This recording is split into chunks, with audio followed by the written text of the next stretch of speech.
तर मस्साजोगमध्ये संतोष देशमुखांच्या भावांनी आंदोलन केलेलं होतं। त्यावेळेला नेमकं काय काय घडलं, त्याच्या संदर्भात नेमके काय काय प्रतिक्रिया उमटलेल्या आहेत, सुरुवातीला न्यूज टॉप 9 मध्ये पाहूया त्याबाबतच्या बातम्या। बीड हत्या प्रकरणात तपास करणारे अधिकारी बदलले। तपास पथकात बसवराज गुजर आणि अनिल गुजर यांना कायम ठेवलं। सुभाष मोठे, शर्मिला साळुंखे, दीपाली पवार, अक्षय कुमार ठिकणे नवे अधिकारी असणार। मुख्यमंत्री देवेंद्र फडणवीस यांचा बीड पोलीस अधीक्षक आणि सीआयडीच्या अधिकाऱ्यांना फोन। एकही आरोपी सुटता कामा नये, जे दोषी आढळतील त्यांच्यावर कठोर कारवाई झालीच पाहिजे, कुणालाही दयामाया दाखवू नका, मुख्यमंत्री फडणवीसांचे आदेश। आतापर्यंतच्या तपासाचा आढावाही घेतला। तपासणी काय सुरू आहे ते आम्हाला समजलेलं नाही, आरोपींना सोडणार नाही असं आम्हाला आश्वासन दिलं। एसआयटीचे प्रमुख तेली तपासाबाबत उद्या माहिती देतील, तर आंदोलन पुढे ढकलण्याबाबत एसआयटीकडून मागणी। एसआयटी सीआयडी सोबतच्या बैठकीनंतर धनंजय देशमुख यांची माहिती।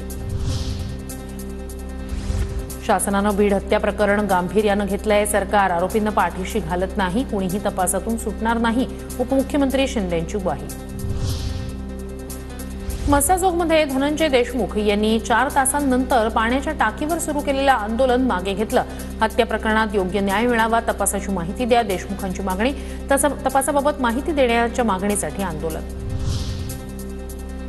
आरोपी सुटले तर धनंजय मुंडेंच्या टोळीचं जगणं अवघड करणार, जरांगेंचा इशारा। खंडणीतील आणि खुनातील आरोपी एकच, त्यांच्यावर मोक्का लावा, जरांगेंचं वक्तव्य।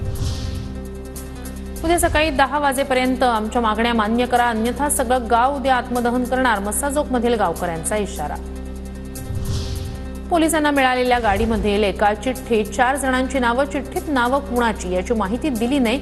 धनंजय देशमुखांचा आरोप, सीआयडीकडे तपास दिल्याचं सांगितलं नसल्याची ही टीका।